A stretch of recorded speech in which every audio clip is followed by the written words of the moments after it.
is next.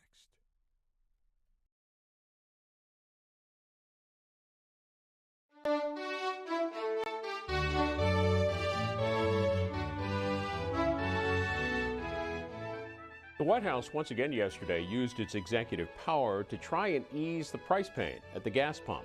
But that's just one part of the price problem in America as costs and prices across the board continue to rise at record levels. Inflation in March hitting a 40-year high. Good morning, it's Washington Journal for Wednesday, April 13th, 2022. Welcome to the program. We'll spend this first hour talking about that inflation news and how higher prices affecting your spending is our opening question. To be part of the discussion, here are the lines. For those of you in the Eastern and Central time zones, the line is 202-748-8000. And in the Mountain and Pacific region, 202-748-8001. You can also send us a text, that's 202-748-8003, and tell us your name and where you're texting from. We're on Facebook, so we'll look for your posts, and we welcome your comments as well on Twitter and Instagram at C-SPAN WJ. Good morning. This is the headline on that, reflected in a number of places, including here in Politico, Politico.com. Their headline, U.S. inflation jumped 8.5% in past year, the highest since 1981. Prices have been driven up by bottleneck supply chains, robust consumer demand, and disruptions to the global food and energy markets worsened by Russia's war against Ukraine. Part of the headline there from Politico, President Biden yesterday in Iowa talking about gasoline. The administration has already made moves on the strategic petroleum reserves, but yesterday additional moves by the administration. The headline here from the New York Times, after vow to fix climate, Biden opens fossil fuel spigot. They say President Biden came into office into promising crisis, but rising gas prices, driven in part by Russia's invasion of Ukraine, have pushed the environmental-minded president to do something unlikely, embrace oil. On Tuesday, Mr. Biden traveled to Iowa, where he announced that the Environmental Protection Agency would temporarily lift regulations prohibiting the summertime use of an ethanol line known as E15, which contributes to smog during the warmer months. Mr. Biden said his government was going to waive the regulation in order to reduce the price of gasoline at the pump for many Americans. Here are some of the comments from the president yesterday. And we're not just learning and leaning on our reserves and our allies and partners to help bring down the gas prices and to power the nation. We're leaning on you, our farmers, our biofuel refiners. Today, I'm announcing that the environmental, and I don't think it's much of an announcement, it's already broken out pretty much the last 24 hours, but the Environmental Protection Agency is planning to issue an emergency waiver to allow E15 gasoline that uses more ethanol from homegrown crops to be sold across the United States this summer in order to increase fuel supply.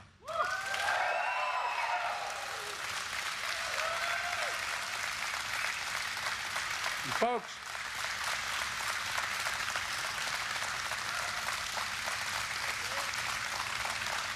I feel like, thank you, I feel like as a minister, and I feel like I'm preaching to the choir here.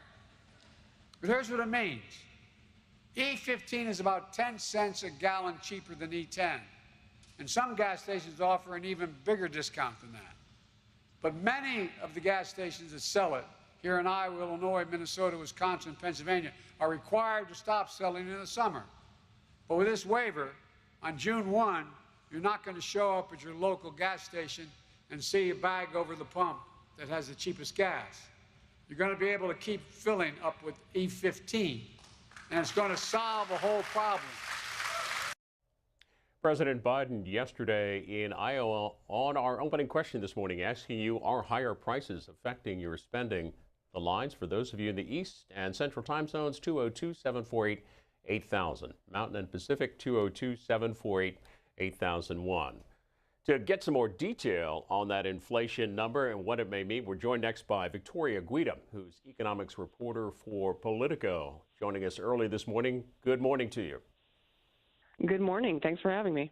Heard from the president yesterday specifically about gasoline. How much of the number that we're seeing, this record inflation, how much of the problem is contributed by the high gas prices? It's actually the lion's share. This past month, it was about 70%. And, you know, we talk about the 8.5% annual inflation number. That's how much prices are up over the past year.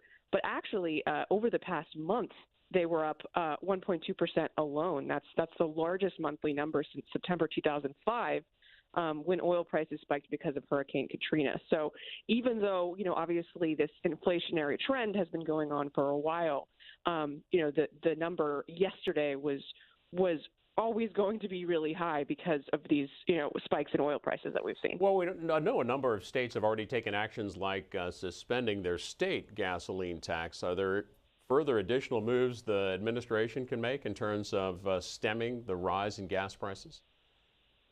Yeah, so I mean, there's a lot of things that you hear under consideration. You had mentioned that the Biden administration is already releasing 1 million barrels a day from emergency reserves.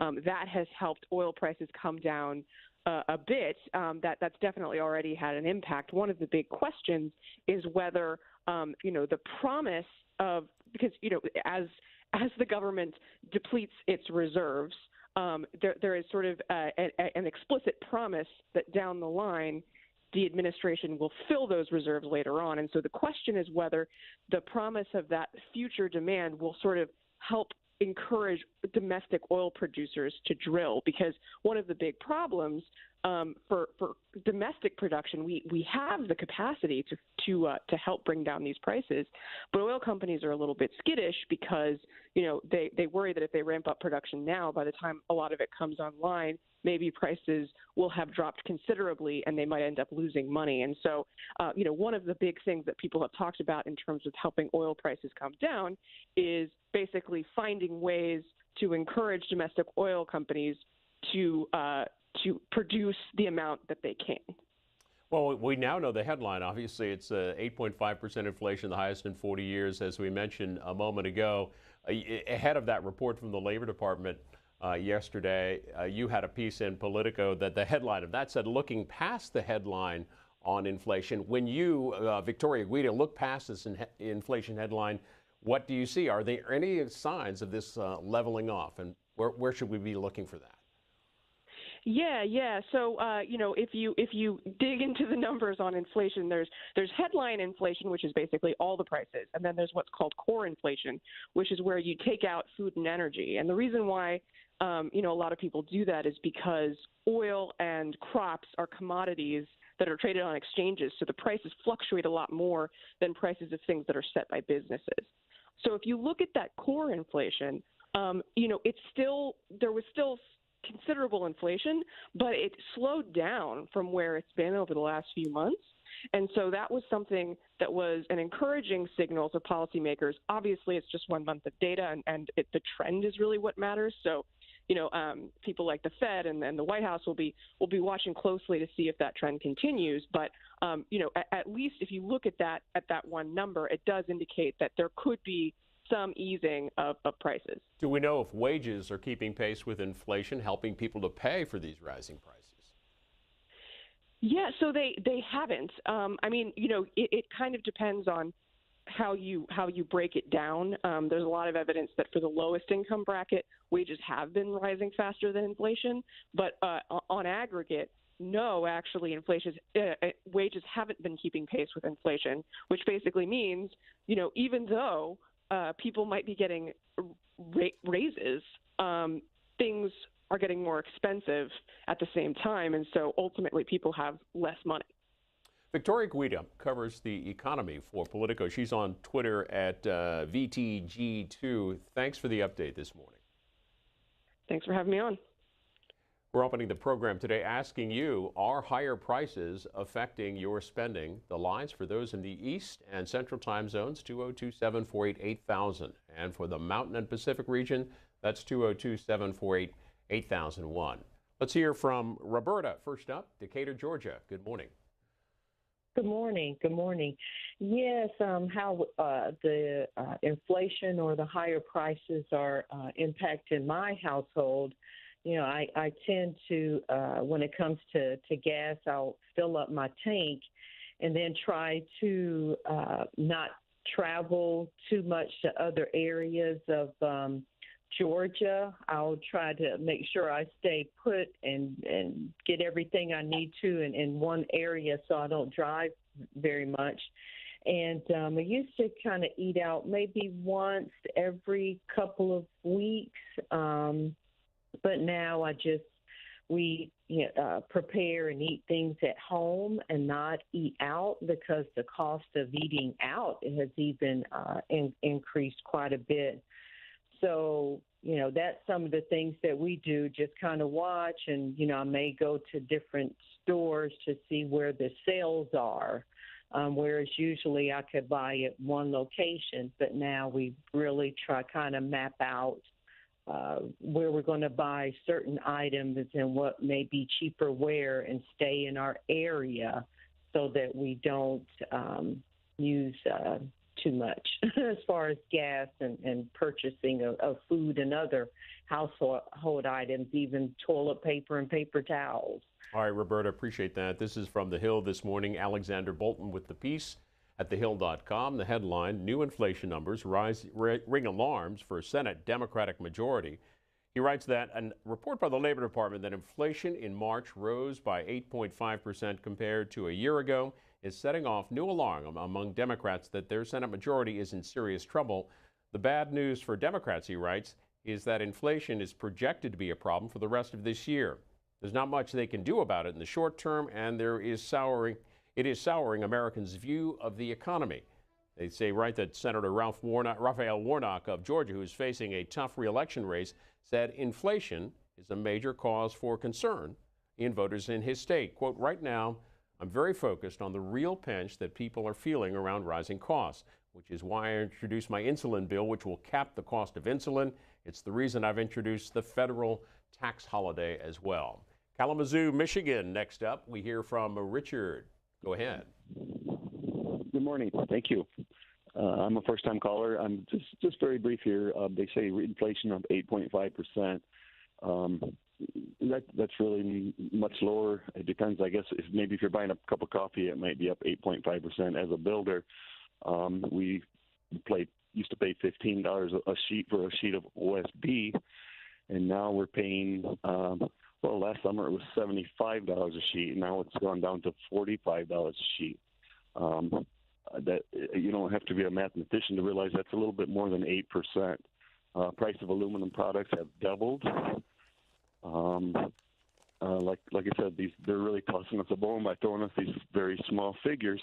Price of gas was $2 last year, or 2 years ago, however long, and now it's $4 and $5. That's not 8%. And one more comment before I go. Yeah. I wish our government would look at would watch your show, because it really has, it really shows what the people think. I think the one thing that we all have in common, regardless whether you're Democratic, Republican, Independent, is we would all like to see term limits. And I don't care what the case, who you are, where you're from, there's not one person that would not agree with term limits. Well, I really appreciate the time. Well, we appreciate you calling. First-time caller. Appreciate. Don't be a stranger. Come on and call back in 30 days. We go to Kathy, who is in. Oh, I lost you, Kathy. Sorry about that. Call back in if you get the chance. Let's try to. We'll show you some comments from Kevin Brady. Kevin Brady, a Republican from Texas, is the ranking member on the House Ways and Means Committee, just ahead of those inflation numbers coming out. He was on CNBC yesterday and had this to say. Yeah, and I think a fair assessment of this is that it didn't necessarily start on President Biden's inauguration day, but certainly in March when Democrats rammed through that $1.9 trillion American Rescue Plan. That's where inflation really took off in a serious way and has continued to accelerate. Right now, we'll see the new numbers this morning, but as you know, anything over 0.4% is another monthly pay cut for families and workers. I also think there was a hangover from some of the COVID area programs that had very lavish unemployment benefits, very lavish health care benefits, and a child tax credit no longer tied to work. I think that exacerbated the worker shortage, which again made inflation and prices harder and higher for longer. So I think those were the key elements to spending, the timing, and I think benefits that extended way beyond where the recovery demanded it. A report from the Labor Department yesterday showing the inflation rate at a 40-year high. We're asking you, are higher prices affecting your spending? It's 202-748-8000 for those of you in the Eastern and Central time zones, 202-748-8001, Mountain and Pacific. Former Labor Secretary Robert Reich tweeted this yesterday. What's up, party people?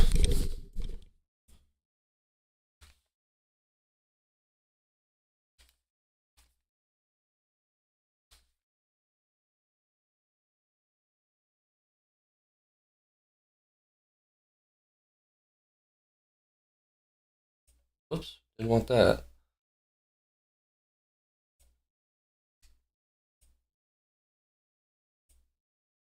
There we go. Good morning.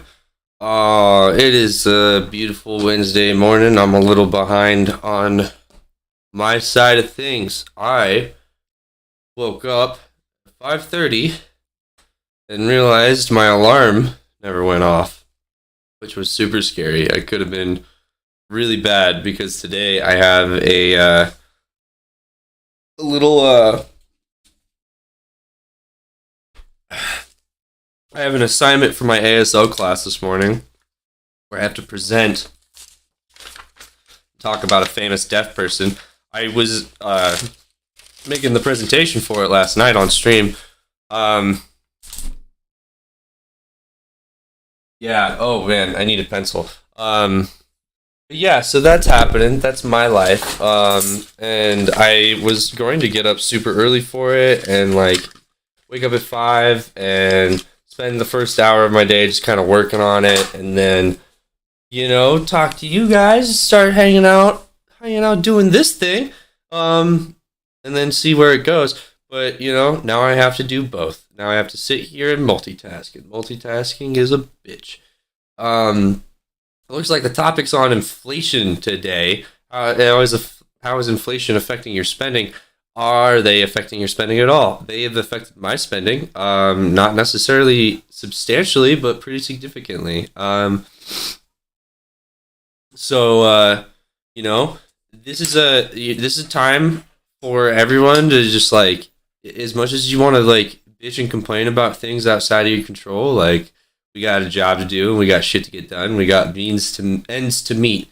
So this is a good time to come together. This is a good time to start thinking about like what you can do to better your common man, to better your fellow people. Because the whole world's going through tough times right now.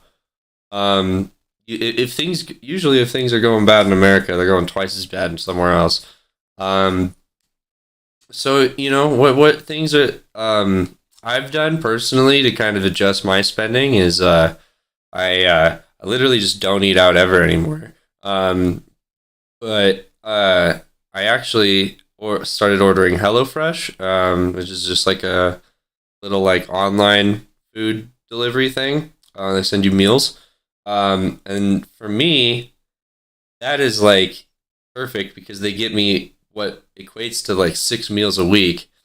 And it's for like $70, which is typically the price I pay for, like, that's typically less than what I pay for groceries anyway. So I've been able to save money that way. And luckily, I live in a really good bike town, like a town for bicycles. And so I am riding that thing everywhere. So that's really nice. I haven't felt the impact of gas prices at all since they've gone up because of this bike.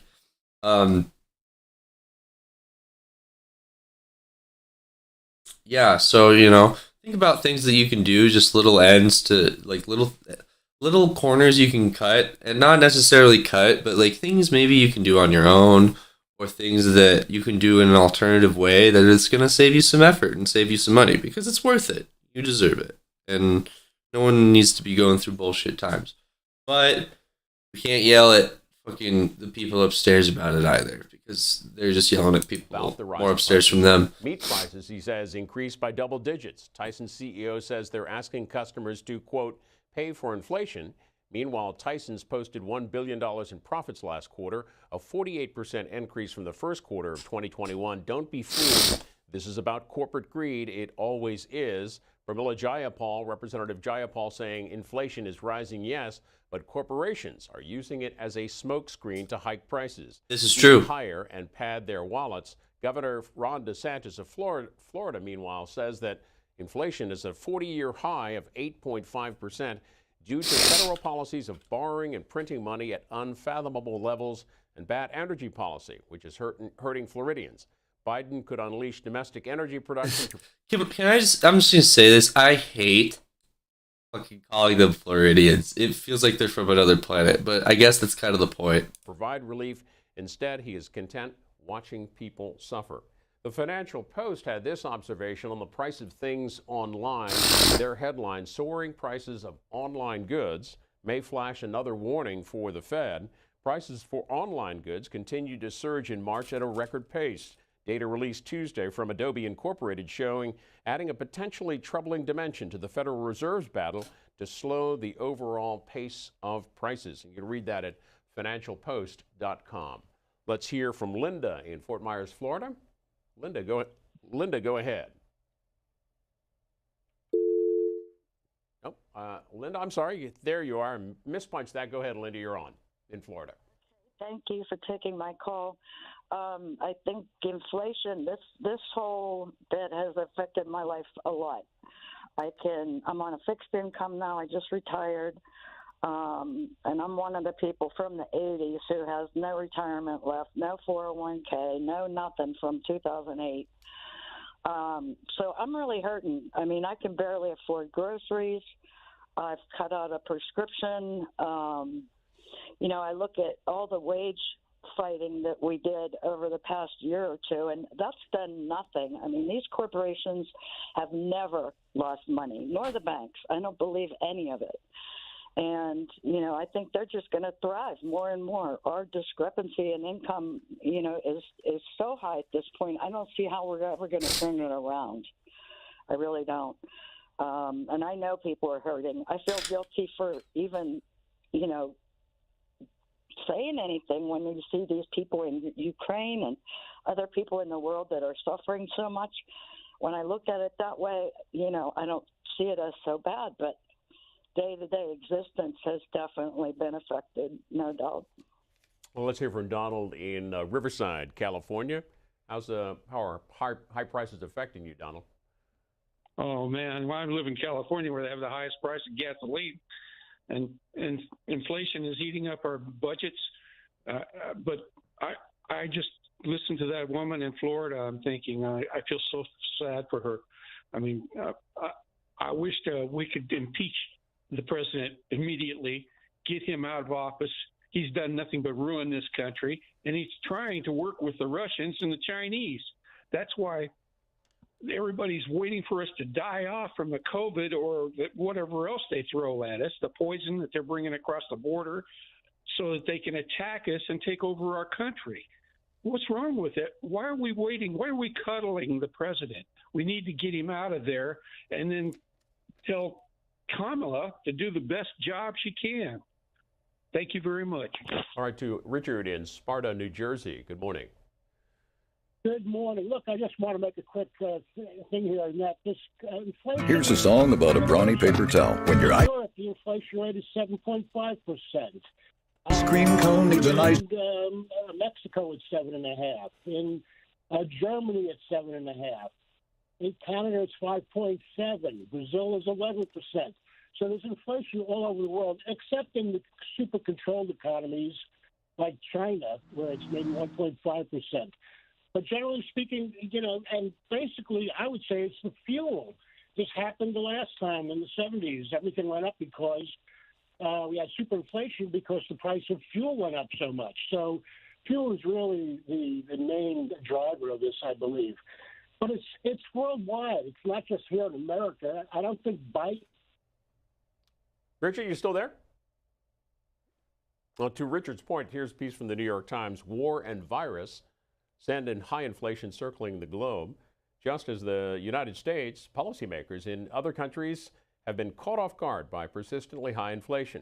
Price increases were expected to ease as economies recovered from the pandemic, but surging energy and food prices have continued to lift inflation around the world.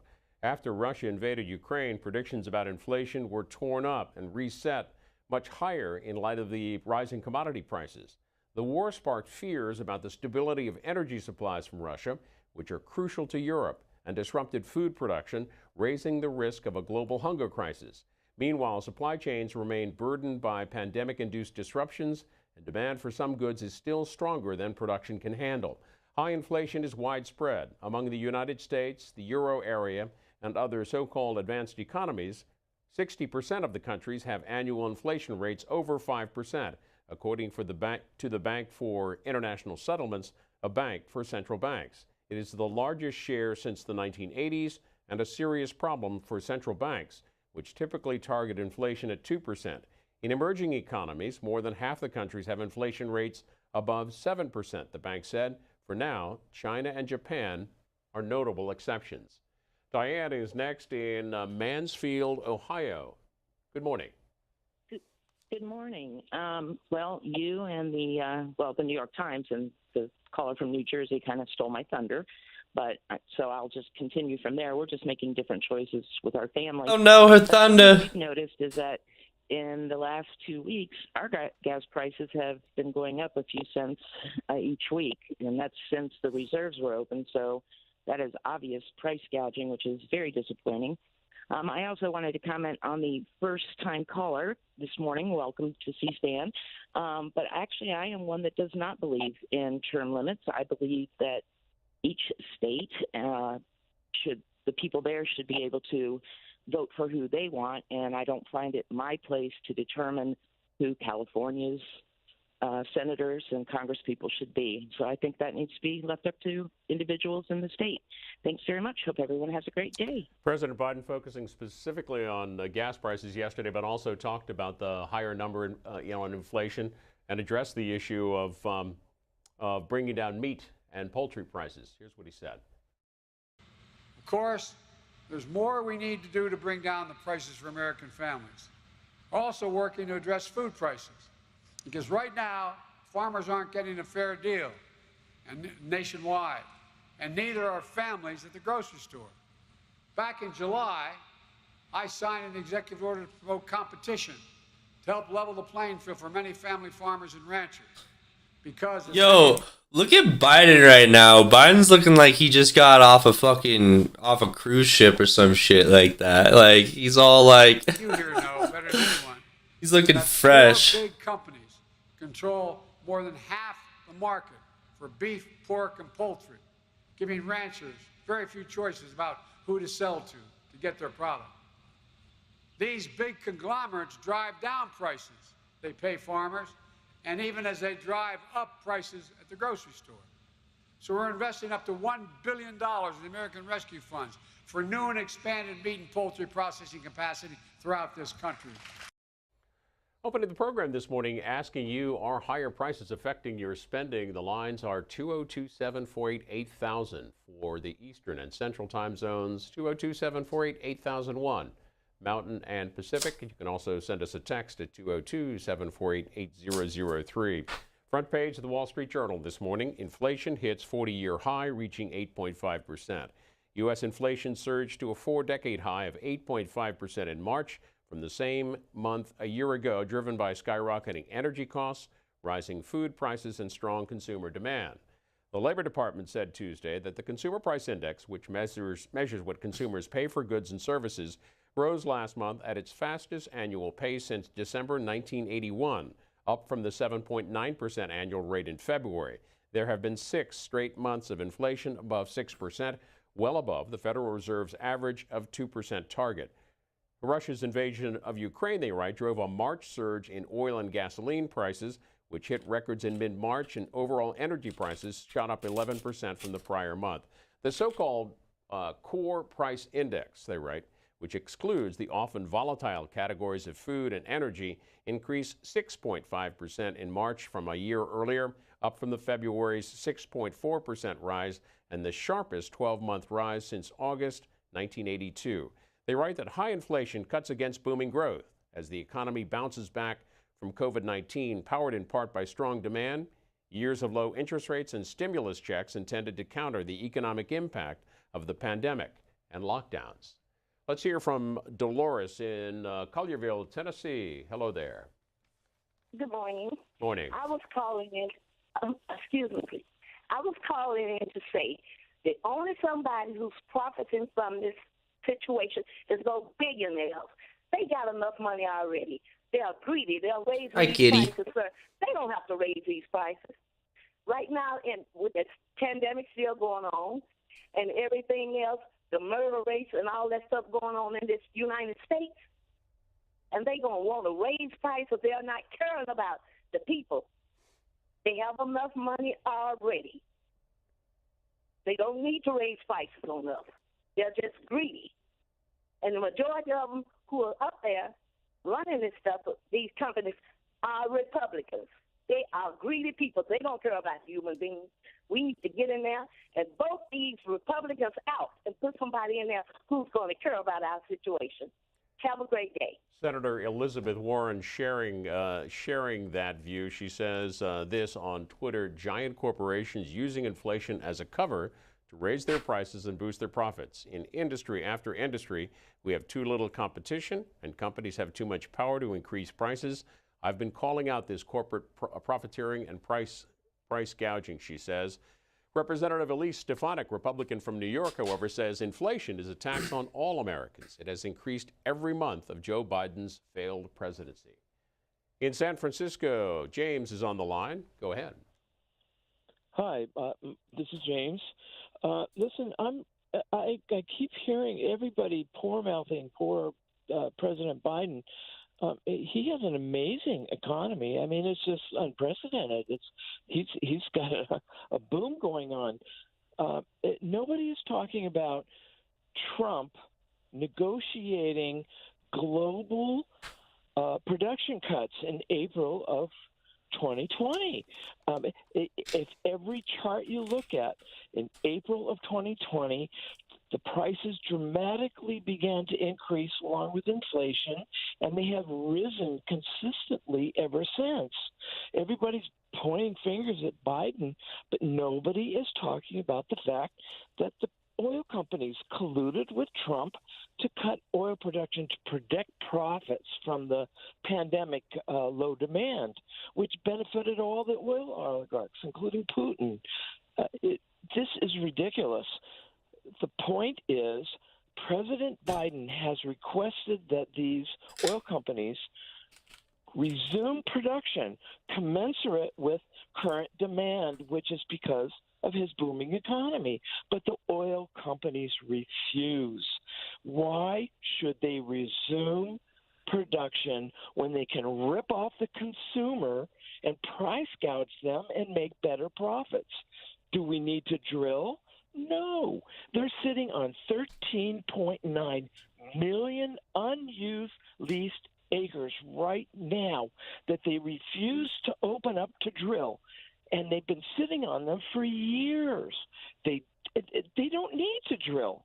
They're ripping off the consumer and making profits unheard of, never seen before. And everybody's pointing the finger at Biden. This is the same garbage that they tried on Carter that killed his second term.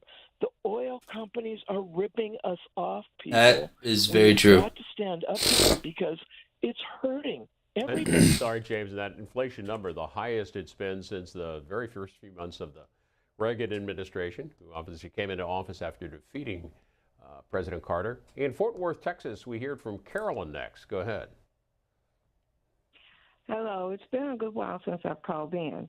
But for all of your callers that are calling from across the country, there's another point you need to consider.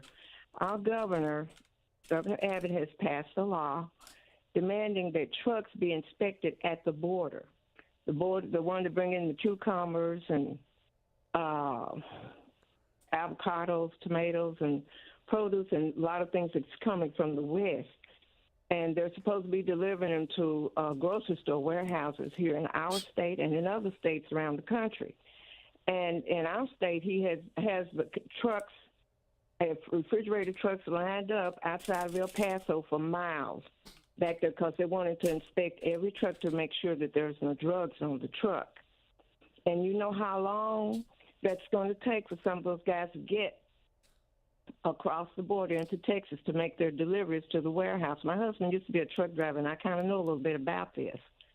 But what that does is drive up the price of groceries as well. So I agree with many of your callers, especially the other lady that called. We need to. It's a political ploy that they're pulling in order to make President Biden look very bad. Are you seeing some of those prices? Republicans are running. Carolyn, are you seeing some of the effect of that on grocery shelves there in Fort Worth? You betcha. You better believe it. It's really, I like to buy blueberries, and they're $4 and $5 as much as a gallon of gas. And a lot of your groceries and things that are high, some of it may be from they're having to pay their wages, higher wages, but the biggest part is they're holding up trucks at the border so they can't get to the warehouses and to the stores. Dale Rourke was on Lawrence O'Donnell's show last night, and he was talking about this. You might want to, I don't know if you can pull it up anywhere, but that's something people need to look into because I think that's so unfair to the poor in this state. Here's the story on what Carolyn was talking about, the headline from the New York Times. Mexican truck drivers block border to protest Texas's new inspections. They write that since last week, commercial vehicles entering Texas have faced not only the usual federal immigration and customs inspections, but new checkpoints set up by Texas police on the roadway immediately after a measure Governor Abbott of Texas said he was ordering in response to the flow of illegal drugs and human trafficking across the border, with delays stretching up to 14 hours. Hey, what's good? Yo, good morning. They say the problem for businesses had been anticipated by the governor when he We're talking about inflation. Tolerance policy for inflation in the nation. This is going to dramatically slow traffic from Mexico into Texas, Mr. Abbott said last week. Asking you about the effect of inflation. Are higher prices affecting your spending? It is 202-748-8000. That's the line for those of you in the East Coast, Eastern and Central time zones, the Mountain Pacific region. Stop knocking that over, mister. 8000. Silly kitty. Let's hear from Ralph in Washington, D.C. Ralph. Look at this big silly kitty. Good morning. Big Egyptian bulldog. I've been listening to this debate right. on oil. Get out of here. There's a couple points I'd like to make. Number one is that pipeline they wanted to come down from Canada. That pipeline was needed to go higher, right? Refined products. You know, I'm glad that you're here for this conversation because you got the exact kind of take that I want to hear. Capacity because the oil was so full of sulfur. That oil was for export only. So this lie that's being perpetrated is that we were going to lose something because of it. This is something that my mom talks about a lot, and you know, she's on the side of like she's convinced that the oil ain't flowing, and there ain't nothing we can, and you know the Biden is the one that's stopping it, and hashtag BBS. Oh my God. And you know what? That might be the solution. All right, let's just bring our kids into the. Let's not bring back slavery. Let's take it a step further. Let's bring kids back. Let's do it. All right. They're not doing shit at home. They're just mooching off of the system. All right. We're gonna talk about illegals mooching off the system. God, kids are the fucking worst when it comes to that shit. They just fucking eat rent. Like they literally are a bill. It is a lie. Let's make them pay for it. Pets too. I just find it amazing. I'm getting lies on both parties. On the left, unironically, most countries in the first world don't function without slavery in the third world. So that's quite fun. Most people don't know that for the longest time, London had more murders than we did, and they completely banned guns. And then the mayor's going to bang the kids in there. Well, now we're going to ban pointy knives, big pointy knives. We're going to regulate those. I mean, it's not the guns that are causing the violence; it's the people who are. Every business should be shut down until COVID's over. Assault weapons only represent 1% of the total deaths. It's the handguns and the gangsters and the drugs. We get problems, but okay, little off topic. We need a total lockdown again until all cases everywhere are gone forever. Oh God. Dude, I'm actually genuinely well, I don't know if I'm worried or not. There's a new like variant going around, and a lot of like countries are shutting down again, but I can't really tell if it's preemptive or if it's like necessary. Fucking China's going ham again. Topic with thanks like, to your previous column. I like to comments, this column from the I like to think about today, this headline, how the descent in inflation. I like to think about the idea that it was created in a lab in China, because China's the one who deals with the COVID the worst. Like COVID, they have to deal with COVID like if they handle it worse than anybody, just because density. 1.5% from the prior month and are now up 10% over the past year. Ukraine accounts for about 8% of the world's wheat exports, and war-related disruptions to shipments or worries over such snags appear to be pushing up the price. All right, I think I did it. I think I did my homework. Breakfast cereal prices rose 2.4% monthly and 9.2% from a year ago. Rice, pasta, and cornmeal increased 2.8% monthly and 9.3% annually. And fresh biscuits, rolls, and muffins rose 2.5% monthly, 10.8% from a year ago. And did they say why grain's going up? Grain is dead ass going up because of the war in Ukraine.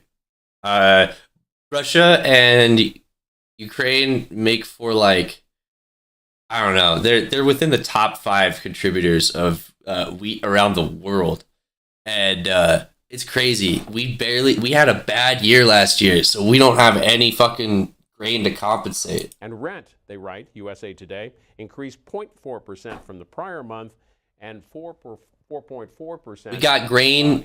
We got grain for ourselves, and that's it. Former Federal Reserve Governor Lael Brainard spoke yesterday with the Wall Street Journal, and mentioned. But some countries, I'll just add to this. Some countries like I think Lebanon. Yeah, I think Lebanon's the one with Beirut in it. So like Beirut had that big grain explosion, dude. They like, I don't fucking remember what it was. They left some fucking chemical in there to just sit, and because it just sat there, like eventually just became unstable and just like destroyed half the city. But fucking like out of a fucking cartoon. I almost want to. Here, I'm gonna pull it up. Beirut grain explosion.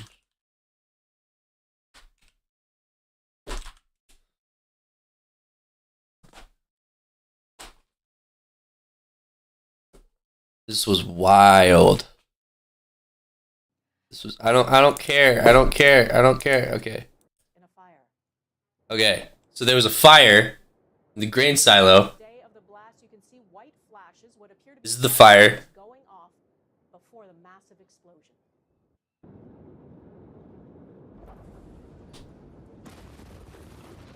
A former port worker told the Guardian newspaper he warned for years it was a disaster waiting to happen, and says nothing was done. They left ammonium nitrate in a grain silo.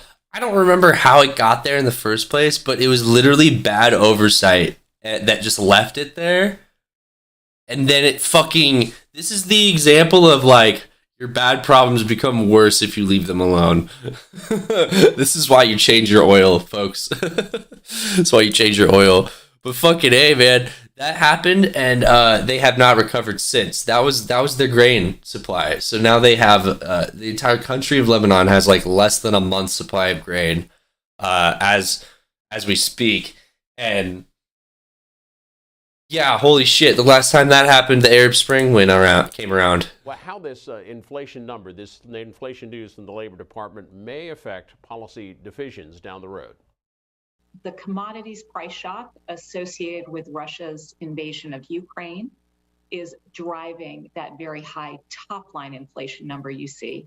And in particular, in today's CPI reading, energy prices accounted for nearly 70% of the monthly headline reading, particularly gasoline prices at the pump, and food contributed another 10%. Those price increases are particularly painful for lower income families who spend a larger share of their income on food and transportation. The CPI data also showed a notable slowdown in core inflation. It fell from 0.5 month over month the last few months to 0.3 in the latest print. And core inflation is the component of inflation that most closely reflects the strength of domestic demand, and I'm most focused on for purposes of assessing the appropriate path of monetary policy. And then looking within that, I think it's notable that core goods, which has been the source of an outsized amount of Unofficial financial advice, but something that I'm doing right now. If you ever get a spare dollar on you, I'm just like throwing it into index funds because shit is not doing well right now. Core inflationary pressure. But it'll do better. Moderated more than expecting, more than I had anticipated. So if you look in terms of the overall core CPI, the prices in core goods have been responsible for almost half of the increase in core inflation over the past year, even though they normally account for only about a quarter of the overall. So it's very welcome to see the moderation in this category, and I'll be looking to see whether we continue to see moderation in the months ahead. And we are bound to hear more about the inflation number from Treasury Secretary Janet Yellen. She's speaking today at the Atlantic Council, a discussion on the U.S. and global economies. That gets underway today at 10 a.m. Eastern.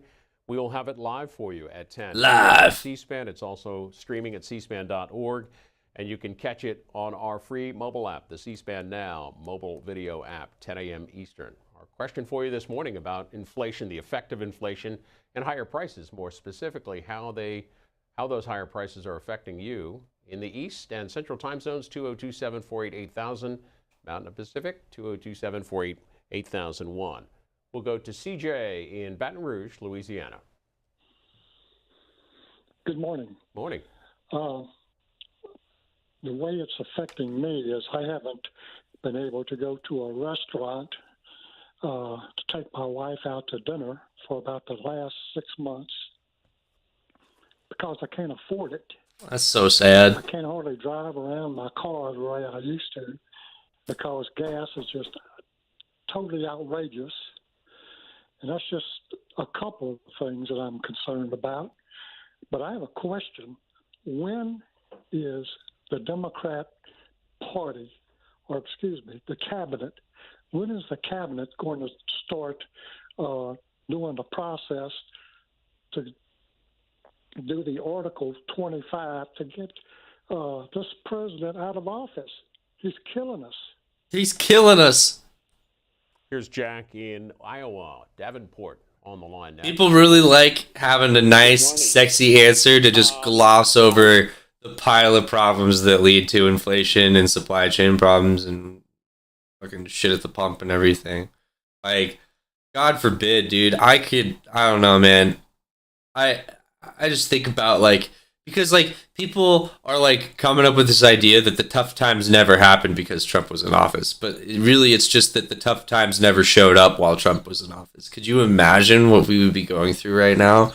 Like, I feel like the prices would be, God, I don't know. I really don't know how they would handle that. Because, like, anytime the prices go up on gas, president approval ratings tank. Like, fucking Bush's fucking ended by his second term. He had some of the lowest approval ratings. They're calculating this inflation stuff wrong.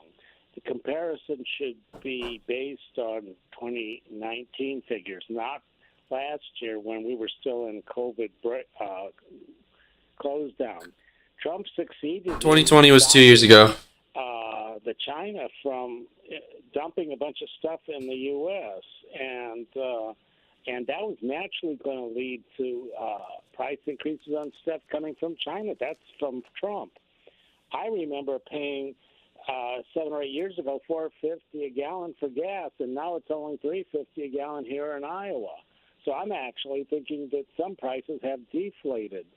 How many people also retired and are on Social Security when they weren't 3 years ago? So the calculations are wrong. I'm doing just fine. I've been on Social Security. I'm still continuing on Social Security. My Social Security's up. I think Biden's doing just fine. Let's hear from Bill in Orange Park, Florida. Question for you this morning about higher prices. How are they affecting you? Go ahead, Bill. Yeah, I think there's some kind of discrepancy about this oil. The oil coming from Canada, I don't know exactly how much that is really, but I mean, the oil coming from North Dakota is some damn good oil. In fact, they built a pipeline. I was up there on vacation a while back. My family owns 800 acres of oil and mineral rights up there. No But shit. They built a pipeline from North Dakota to Illinois just for the natural gas. But I think these people that are calling in about this dark, muddy oil and that, they're full of BS. Does your family still own those mineral rights? Yes, sir. Yes, sir. And could you tell us, if you want to, what does that mean for your family economically? How much income does that provide? Well, the next door neighbor to our farm was an instant millionaire. But I'll tell you what, during Obama's year, when Biden was vice president, we got maybe 3 letters a month wanting us to sell our mineral rights. And everybody else up there got them too. And if they'd all sold them to the government, you'd be paying $20 a gallon. All right, we'll hear from Lydia next up. We go to Waterford, New York. Go ahead. Oh, hi. We're doing actually okay because my husband and I both have pensions. But I did find it interesting, the person that called in about the avocados.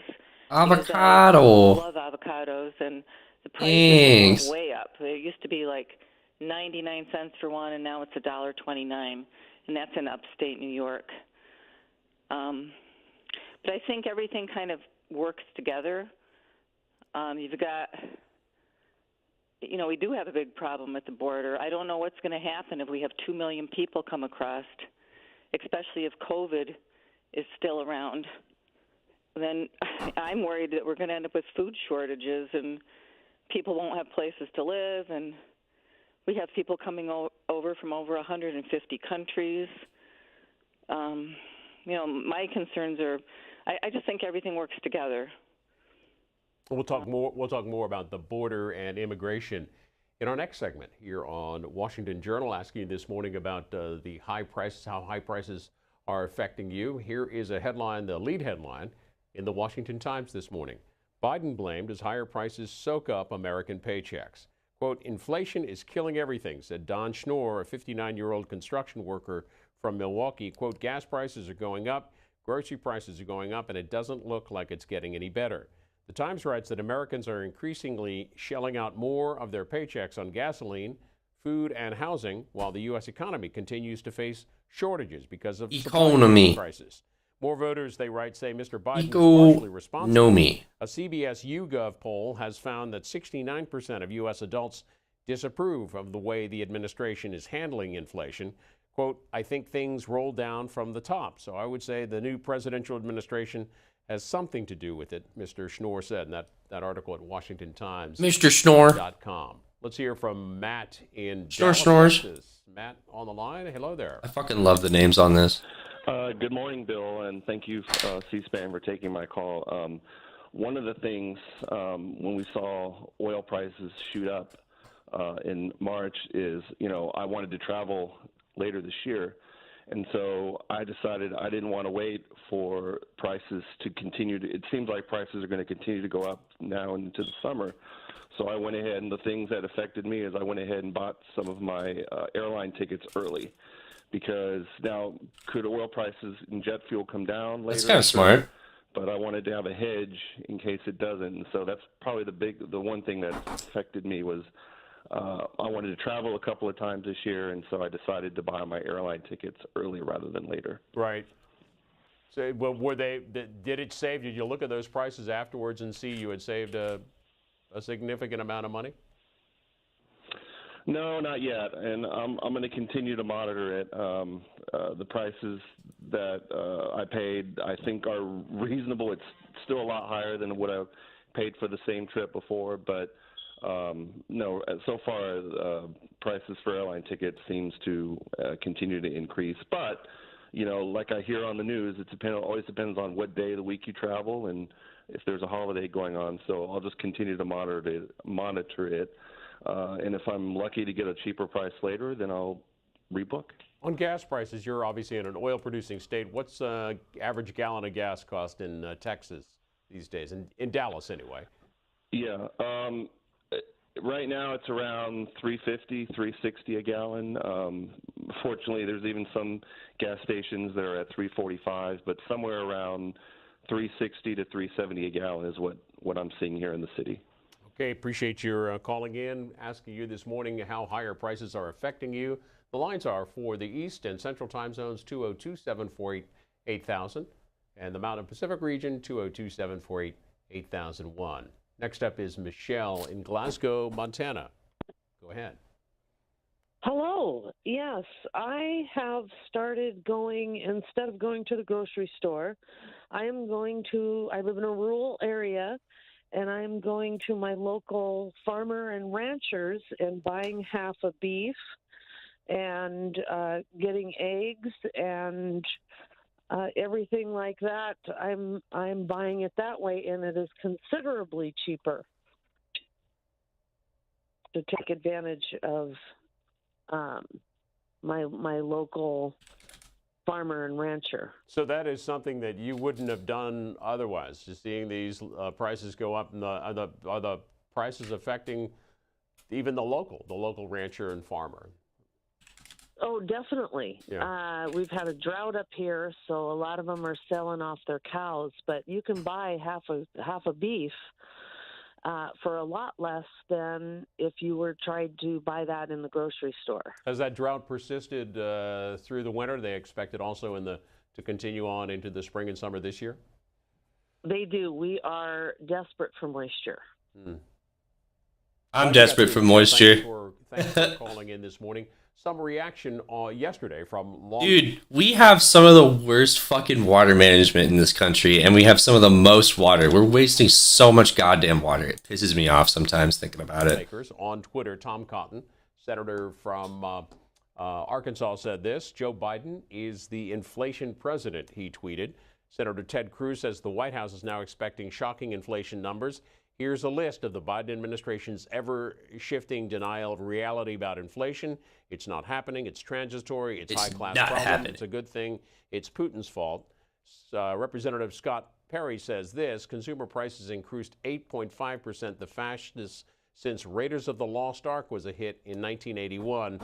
And Robert Reich, the former labor secretary, says this: I don't know who needs to hear this, but an economy controlled by a handful of oligarchs isn't a free market, he says, the former labor secretary. Brian Mast, congressman from Freedom isn't free. Put together a video yesterday. Oh, there's a hefty fuck. There are solutions that Congress and the White House could be working on together to make a difference in the lives of individuals. I'm not saying that it would fix everything, but it can make a difference. And unfortunately, Congress and the White House are not working on these things together. I always tell people, I think the root cause, energy.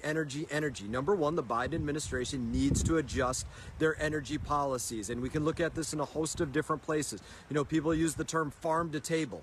Well, there's no such thing really as farm to table for the most part. It's farm to truck to table. Yep. Or if you want to get fuel in your car, it's refinery to truck to gas station. Or if you want to get something from the grocery store, right? It's farm or some other place to truck to grocery store. Everything, there's a truck in the middle. And for most of us, there's a vehicle in the middle of us going to get those things. So just number one thing that I constantly say we could be doing to help adjust this, get rid or put a moratorium on the 18.4 cents per gallon gas tax that exists right now and the 24 cents per gallon diesel tax that exists right now. That's one of the easy places that your government could be working to help out this issue and address energy policy. More long-term looking, this administration needs to change their cancellation of pipelines like the XL pipeline, or what they're looking to do in Michigan right now with canceling the Line 5 pipeline as we speak. Allow those projects to get long-term contracts on them so that they can come to fruition. Companies can use the long-term leases that they have to actually get energy in production, which they can't do if the policies of the administration say that there's going to be no use of these fuel sources in 5 or 10 years. If there's no use of them in 5 or 10 years, then there's no lender that's going to lend money to get those projects online. That's why it matters what the policy of this administration is right this minute. And that's kind of interesting. The issue of gas supply of the gas reserves. The senator from Texas, John Cornyn, said this: President Biden could reduce prices by unleashing the U.S. oil and gas industry.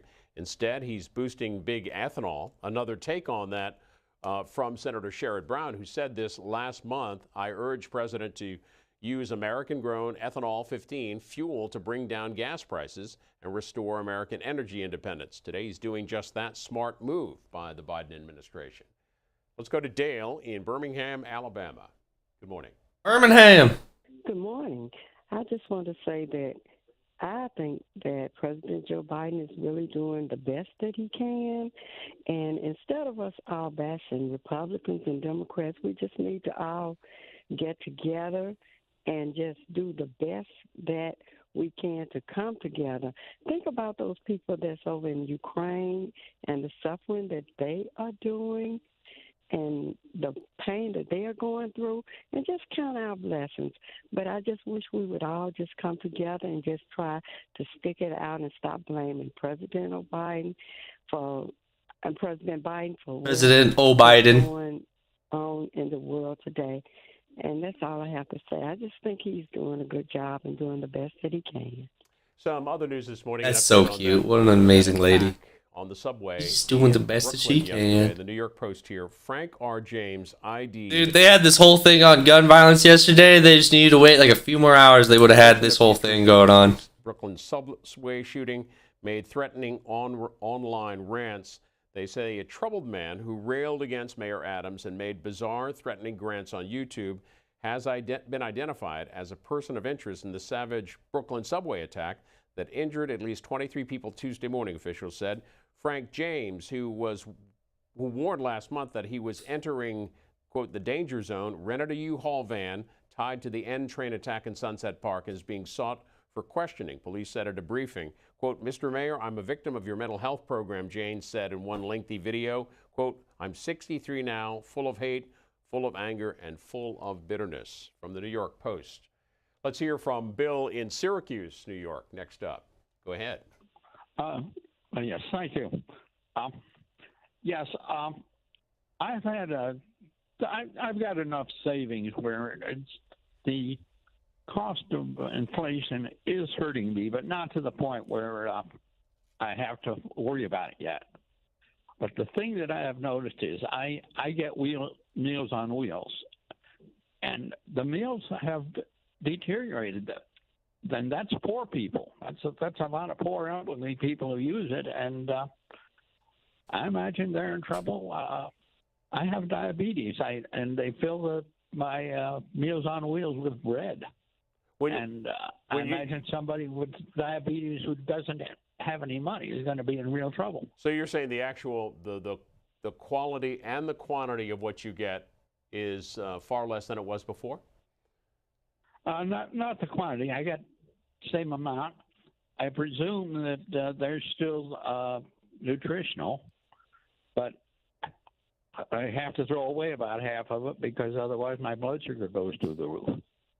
Poor guy's blood All right, sugar. to Fairfax, Virginia, Elizabeth is up next. Thanks for the call, Bill. Elizabeth, you're on. Go ahead. Good morning. Morning. I don't even know where to begin. Of course, inflation is hurting everyone. Not all of us have billions of dollars. Correct. But I am totally amazed by all of the calls about this subject and many others. Nobody likes socialism. Everybody hates socialism. They all want free market capitalism. Real free market capitalism means the companies do whatever they want and no one controls them.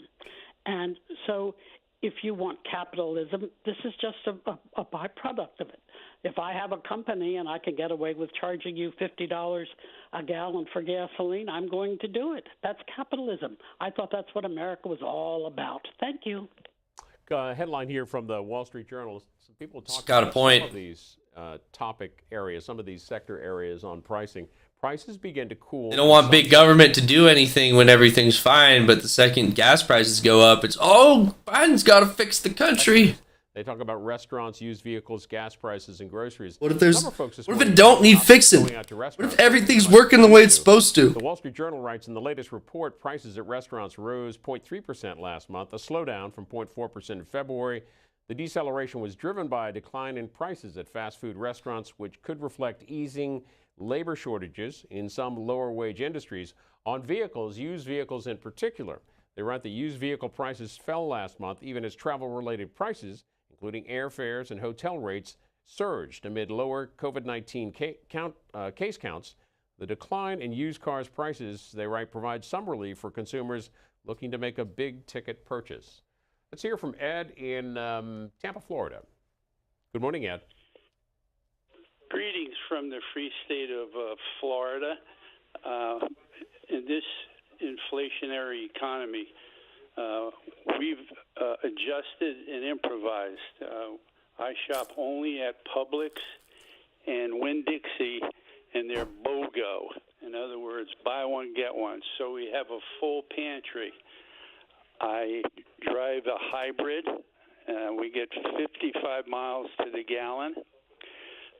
We don't have any bills or a mortgage. So we're ready for this inflation. The only effect that we've had is we were to go to a wedding in Spokane, Washington in June, but the airline tickets are $2,000 from Tampa to Spokane. Really? So that's Holy shit. off of our schedule. But in essence, we've adjusted and improvised, and we're not going to be a victim. We have a solution. Thank you. Okay.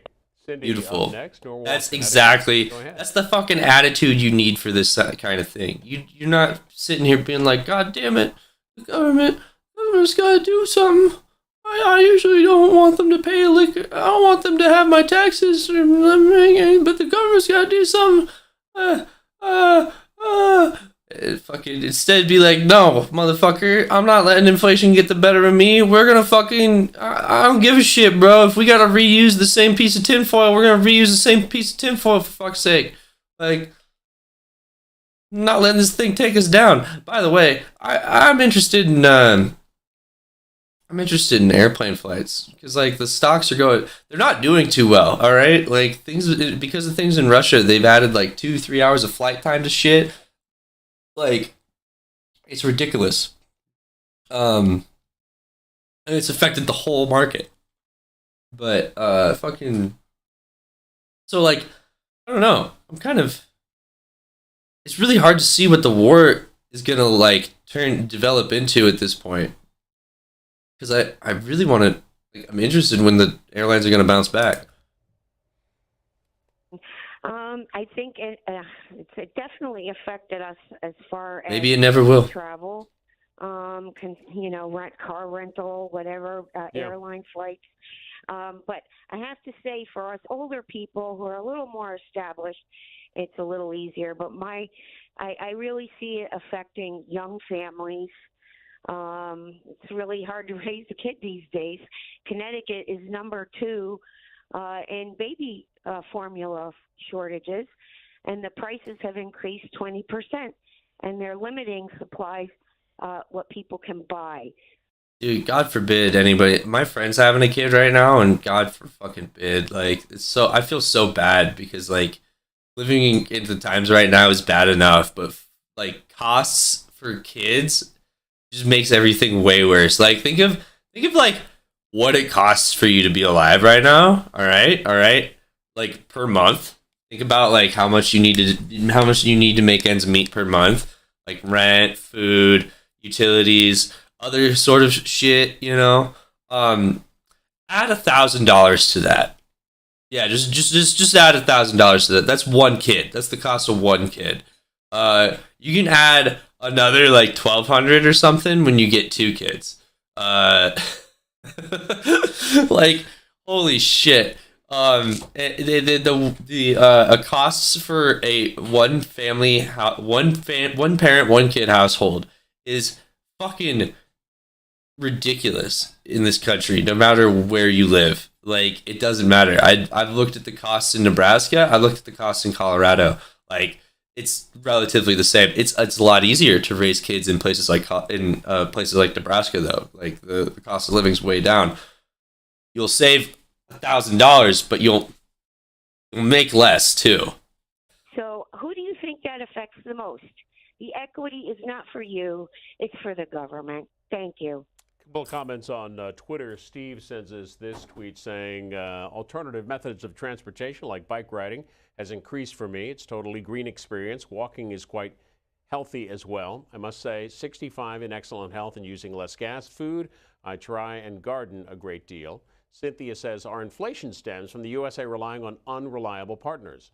China never contained COVID-19, leading to supply chain disruptions from constant shutdowns. They say, Steve says that, how could it not? I'm obviously spending more everywhere. And Lynn says, nope, higher prices are not affecting my spending if I want to buy it. But I do want to hear C-SPAN say this is happening all over the world, and it is a global problem, not a Joe Biden problem, says Lynn in Massachusetts. In Upper Marlboro, Maryland. They have said that quite often. Go ahead. Good morning. My name is Roland. It is funny the way we look at things because let's ask Joe Manchin in Virginia why he did not support Biden. All this ranting about the inflation, that is part of it. Because everybody's complaining, oh, Joe Biden stopped the pipeline. The pipeline, if it's not stopped, has nothing to do with the economy right now. We're giving money to Ukraine. Why can't we support the president to put something in everybody's purse? I make only $15 an hour. I spend $70 on gas every week, go to work. My walk to my house is almost 22 miles. I used to have a good job. I lost it. And I cannot regain it back. People should start asking Joe Manchin what is his problem. Because that is why Biden is not moving forward. We're giving a lot of millions to Ukraine. And we're suffering in America here. Let's balance the two. It is not about Republican or Democrat. We need to stay focused about this country. I'm not saying we should not help. We're suffering all right, but at the same time, are we being bombed every day? Why Biden's policy is not being supported? We have one supply of grain left. Oklahoma. Hello there. Hello. Yes, I'm calling because one thing that has driven inflation up, that a lot of things are related to Joe's policies, like adding a 20% tariff to lumber from Canada, but his new policies where he wants to expand use of ethanol are not going to help anything. They're only going to hurt because right now we're in the plains, we're experiencing a massive drought, and so we're going to have short supply on our grains. And corn is used to feed out beef cattle and other animals besides humans, and it's used in nearly every agriculture. What? Why'd it stop? Is next. Okay, fine. We'll do other stuff.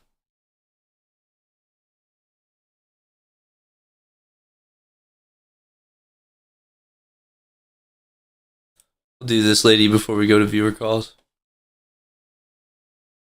Or this might be all we have time for, because I'm going to leave like kind of a half hour early today. Heard from the president yesterday specifically 4 minutes. Gasoline. How much of the number that we're seeing, this record inflation, how much of the problem is contributed by the high gas prices? It's actually the lion's share. This past month, it was about 70%. And we talk about the 8.5% annual inflation number. That's how much prices are up over the past year.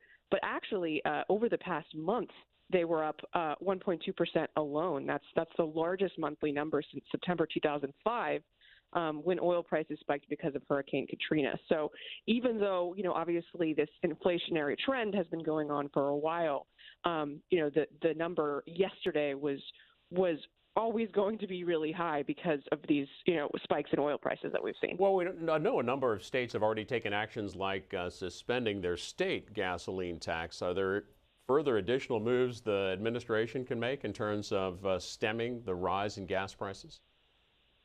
Yeah, so there's a lot of things that you hear under consideration. You had mentioned that the Biden administration is already releasing 1 million barrels a day from emergency reserves. That has helped oil prices come down a bit. That's definitely already had an impact. One of the big questions is whether the promise of, because as the government depletes its reserves, there is sort of an explicit promise that down the line the administration will fill those reserves later on. And so the question is whether the promise of that future demand will sort of help encourage domestic oil producers to drill, because one of the big problems for domestic production, we have the capacity to help bring down these prices, but oil companies are a little bit skittish because they worry that if they ramp up production now, by the time a lot of it comes online, maybe prices will have dropped considerably and they might end up losing money. And so, one of the big things that people have talked about in terms of helping oil prices come down is basically finding ways to encourage domestic oil companies to produce the amount that they can. Well, we now know the headline. Obviously, it's 8.5% inflation, the highest in 40 years, as we mentioned a moment ago. Ahead of that report from the Labor Department yesterday, you had a piece in Politico that the headline of that said, looking past the headline on inflation. When you, Victoria Guida, look past this inflation headline, what do you see? Are there any signs of this leveling off, and where should we be looking for that? Yeah. So, if you dig into the numbers on inflation, there's headline inflation, which is basically all the prices. And then there's what's called core inflation, which is where you take out food and energy. And the reason why, a lot of people do that is because oil and crops are commodities that are traded on exchanges. So the prices fluctuate a lot more than prices of things that are set by businesses. So if you look at that core inflation, there was still considerable inflation, but it slowed down from where it's been over the last few months. And so that was something that was an encouraging signal to policymakers. Obviously, it's just 1 month of data, and the trend is really what matters. So, people like the Fed and the White House will be watching closely to see if that trend continues. But, at least if you look at that one number, it does indicate that there could be some easing of prices. Do we know if wages are keeping pace with inflation, helping people to pay for these rising prices? Yeah, so they haven't. It kind of depends on how you break it down. There's a lot of evidence that for the lowest income bracket, wages have been rising faster than inflation. But on aggregate, no, actually, wages haven't been keeping pace with inflation, which basically means, even though people might be getting raises, things are getting more expensive at the same time, and so ultimately people have less money. Victoria Guida covers the economy for Politico. She's on Twitter at VTG2. Thanks for the update this morning. Thanks for having me on. That was I'm gonna share that video on my thing, on my Facebook. Good video. Thanks for having me. Share this video.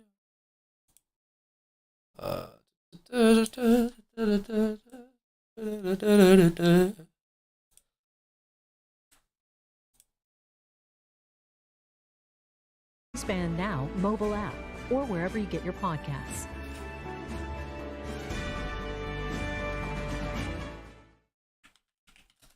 Washington Journal continues. And it's open forum, your chance to weigh in on any issue you'd like to in the news, particularly in politics and public policy, including some of the things we've talked about already this morning. The high rate of inflation, immigration, our previous segment. 202-748-8001 is the line for Republicans. For Democrats, it's 202-748-8000. And for independents and others, 202-748-8002. And you can also send us a text, 202-748-8003. And just a couple of follow-up tweets to our previous segment on the topic of immigration. This one says, brace yourself for an invasion of 18 to 20,000 illegal immigrants per day, 570 per month, 6.84 million per year, or 17 million plus by election day. Whatever. And Chuck says Republicans use immigration. Okay, one second. Let me see those numbers. And for independents and others, 202-748-8002. And you can also send us a text, 202-748-8003. And just a couple of follow-up tweets to our previous segment on the topic of immigration. This one says, brace yourself for an invasion of 18 to 20,000 illegal immigrants per day, 570 per 18 to 20,000 illegal immigrants per day, 570K per month, 6.84 per year. What? Okay, put in perspective. The refugee crisis in Syria was 1.2. There's like 1 to 2 million people migrated over the course of a year. That was fairly significant, and we saw that. We noticed that, all right? Like, I noticed a lot more Syrian people in my neighborhood because Lincoln, like Nebraska, and Lincoln especially, did a really good job of taking the people in. Right now, we're seeing similar numbers in Ukraine. If Ukraine, I'm here.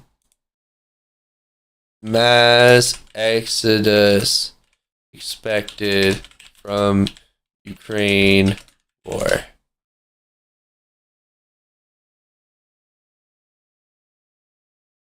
So, Ukraine has about 44 million people and has evacuated at least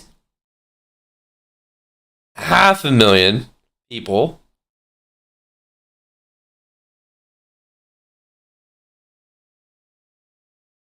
And could see more than 5 million if it continues. So,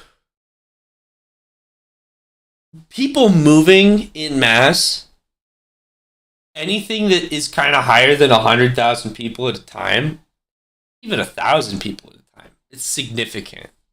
You see that. You see that, you know? It's like 6.84 million. Right now in this country, there are only 11 million illegal immigrants. Or like there's like the census has documented like 11.2 million. And so this is like almost over 60% of that. So we're expected in the next year for our entire illegal immigrant population to double.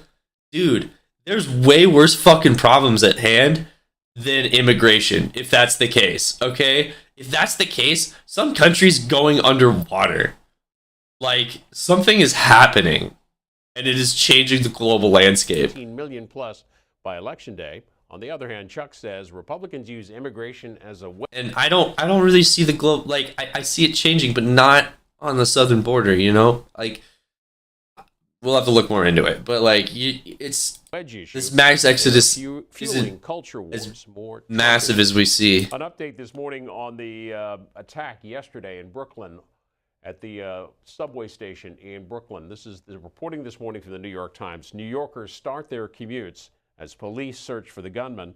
Millions of New Yorkers were beginning their commutes on Wednesday in a city gripped with unease as a gunman remained at large after shooting 10 people on a Brooklyn subway train during the morning rush hour the day before. The police on Tuesday evening identified a man they called a person of interest in the mass shooting, one of the worst outbreaks of violence in the subway in recent history. The man, Frank R. James, 62, was named as a suspect on Tuesday morning by Mayor Adams, Authorities said that people should call with any information they had on Mr. James. The Times writes that the shooting will likely complicate recent efforts by Mr. Adams and Governor Kathy Hochul to convince people that the subways are safe after months in which a spate of high-profile attacks on the system have hindered efforts to recover ridership that fell at the start of the pandemic. Let's go to calls and hear first from Mapleshade, New Jersey. Mary Lou on the independent line. You're first up in open forum. Good morning, Bill. Morning. How are you? Fine, thank you. Good, and thank you for C-SPAN. Bill, I want to make a couple comments regarding the segment you just had with Mr. Orr. And the thing that concerns me that nobody seems to be talking about is the plain, simple issue of overpopulation. I don't know how many people they think they can squeeze into this country and still have this country functioning properly. With all these people coming in day after day, this is naturally going to put a strain on the infrastructure, on the water system, on the electricity, on the sewerage, everything you can think of, let alone the hospitals and school systems. I mean, something's My got cat to be just done fell. here. You can't fit a 10-pound bag of potatoes in a 5-pound bag. And the other issue is a lot of these people, because they are not employed, many of them will end up on public assistance, and a lot of that assistance now is going to the elderly, of which I am one, veterans and disabled. So people need to start looking at this realistically and say there's got to be a cutoff point. We can't keep piling people into this country, aside from the fact that they are just breaking the law. And I was shocked at Mr. Orr, because he's supposed to be a lawyer, and they're breaking immigration law, plus the issue of the illnesses that are coming in, which was talked about. But I'm concerned about the overpopulation. Thank you. Okay, to Beverly and, Paul, rather. Paul in Alexandria, Virginia, Republican line. Go ahead. Hey, good morning. Thanks so much. Like others, I love C-SPAN. It's the best bring it together for America that we've got out there. Keep up the great work.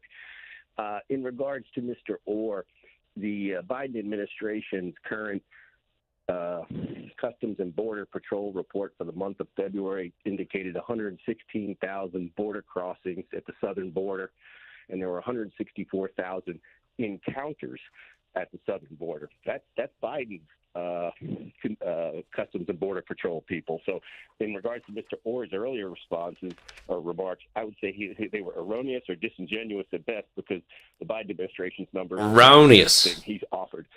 Secondly, to the lady who just called, I appreciate what she said. 18,000 people a month in 2022.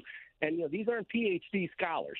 These are poorly, limited education, limited skills. So how many more landscapers can we handle in the country? Are we doing those folks a favor? And here's one for Mr. Orr. If we want to be American and do great American things, and I believe in that, let's get ourselves down to El Salvador and Honduras and Guatemala and work on changing those countries' Hell yeah. business environment so that the people don't come here. This is about jobs, and that's why people are coming. God bless them. I can't blame them. And to the other callers who referenced our own parents coming to America, our grandparents and et cetera coming to America, mine did as well. We all spoke the language. We learned the language, we learned the culture, and we engaged it. And I'm not sure that that's happening to the degree it once did. But nevertheless, we can't handle that capacity of people.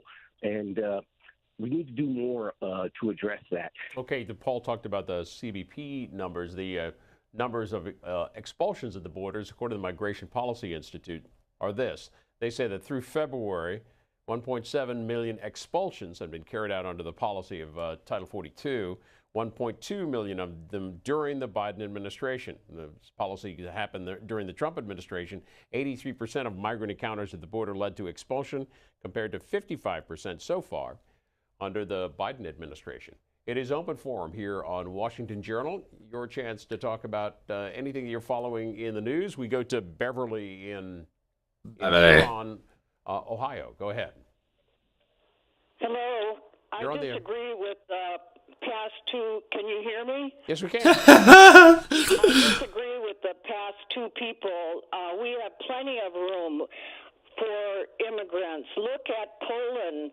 Poland is wonderful, absolutely wonderful. Poland is wonderful, bro. I got to talk with a really nice Polish person the other day. They were Polish Italian. Absolutely wonderful. We have plenty of room. Just go out. We have plenty of room for people. Poland doesn't have that much room, and look at what they have done. And the To be fair, though, Poland is accepting Ukrainians at the moment with kind of the idea that they're going to go back. asylum seekers that are coming are educated people. They are nurses, doctors, teachers. They are not all migrant workers, and I have nothing against the migrant workers. The migrant workers are wonderful, wonderful, wonderful people, and if the migrant workers were all sent home, we would have no fruit or vegetables in the United States, because the people in the United States do not want to work like the migrant workers do. All right, other news this morning, the Washington Post, an update on their story. Reporting from Ukraine, WashingtonPost.com, Biden accuses Russia of genocide. The OSCE says Russia broke international law. Writing this morning, they say Russia committed human rights abuses and broke international humanitarian law during its invasion of Ukraine, the Organization for Security and Cooperation in Europe found. The report from the Vienna-based security body released Wednesday dives into attacks on civilians in the battered port city of Mariupol, and follows President Biden's declaration for the first time that Russia was carrying out a, quote, genocide in Ukraine. Quote, taken as a whole, the report documents the catalog of inhumanity perpetuated by Russia's forces in Ukraine, said Michael Carpenter, U.S. ambassador to the OSCE, in a speech. Quote, this includes evidence of direct targeting of civilians, attacks on medical facilities, rape, executions, looting, and forced deportation of civilians to Russia.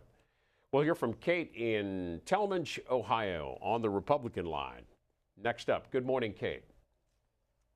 Well, good morning. I'm from Stowe, Ohio. I have two things, but it's not on the immigration subject, so can I? Yeah, sure, yeah. Say it? It's open forum. What do you want to talk about?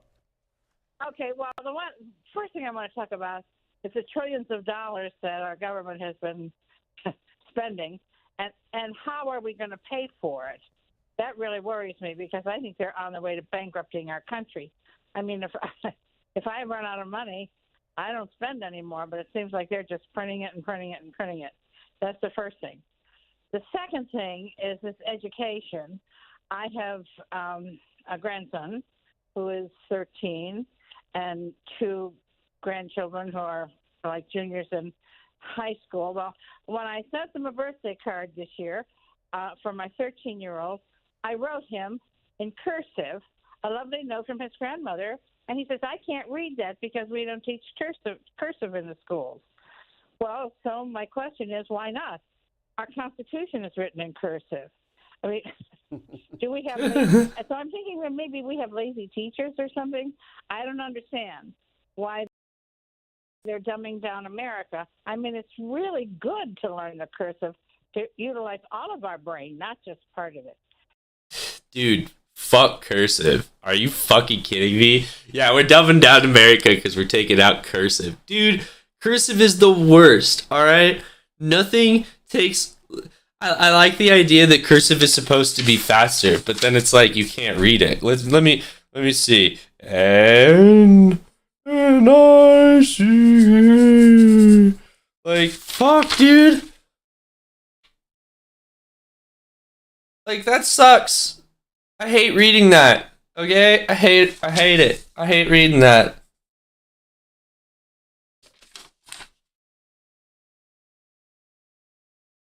Like, I don't know. It's like, yeah, it's a little chicken scratchy, but at least I know what every letter is.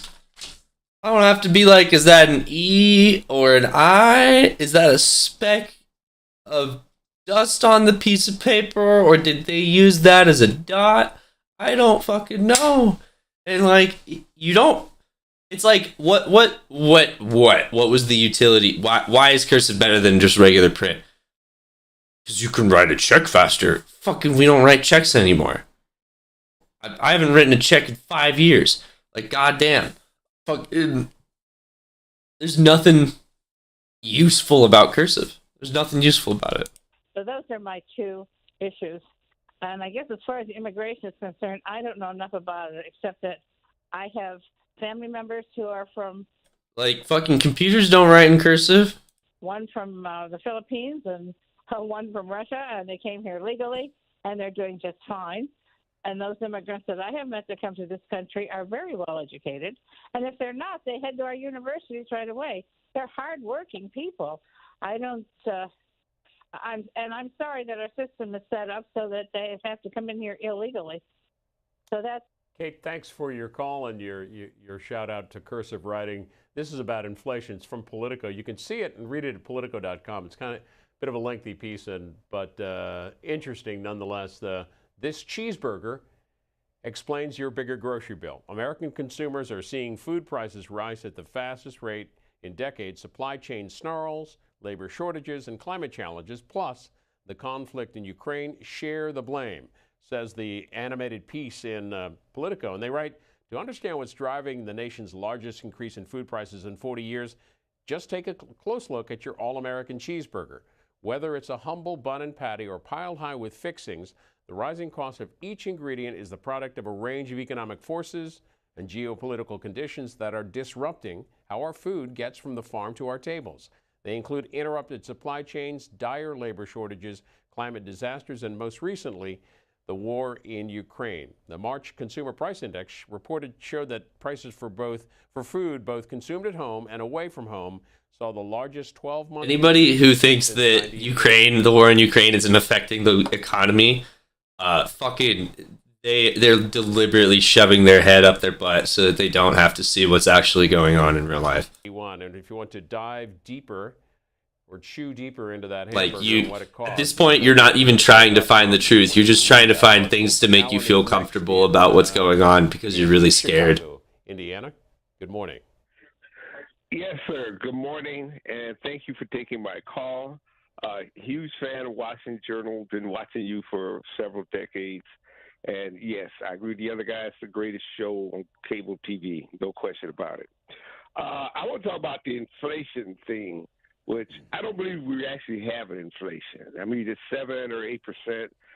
I talk about, I was around during the late 70s, early 80s, and I thought inflation hit like at least 20%. I heard somebody said 16%. I don't know. But there were factors involved. The dollar was devaluated. There was an oil embargo, a huge private debt, people messing around with credit cards for the first time, paying 18, 23% on it. And people just started borrowing more and they couldn't pay it back. So the dollar got devaluated. Now what I'm seeing happen, I believe it's totally on the fuel prices, on gas. Everybody remembers that last year, gas prices started to creep up a little bit, and they reached their peak just before Thanksgiving and the holidays, which I can understand. America been shut down for about a year and a half, and people were going to go out and go visit Nana for the holidays and get together with people. And naturally, there'd be a bigger demand, and I thought the oil company saw a chance. Hey, we can recoup some of the losses from 2020 when nobody was going anywhere by jacking up the price of gas. Now, I got nothing against making a profit. That's what capitalism is about. To stay in business, you got to have a profit. But at some point, it reaps over from just making a profit to just plain old price gouging. Somebody called in last month, and they made it say, check the quarterly report for the oil companies. What did they earn during the first quarter of this year? And sure enough, if you look it up, they had a record first quarter. They had their highest profit in 7 years. To me, that says the oil companies could have easily have kept the price of gas around $3. I wouldn't complain about that. But it's all a chance to try to recoup all their losses at one time by putting it over $4. We had no shortage of gas, no gas stations shut down, no natural disasters on the refineries, any of that. I think they were just making a bunch of money. and people were complaining because they wanted to get out. And sure enough, the prices dropped a little in January, but shot back up when this thing happened in Ukraine. But that still didn't affect our oil supply. Russia is still selling oil and gas to Europe. That hasn't been shut down. But what is going on to me is because fuel prices went up, shipping costs went up, and that affected things that you buy in the store. The price for truck drivers to fill up their trucks is ridiculous nowadays. And I'm seeing the price of gas is slowly starting to come down. So this isn't inflation because of the devaluation of the dollar. I put it solely at the oil companies and jacking up their prices.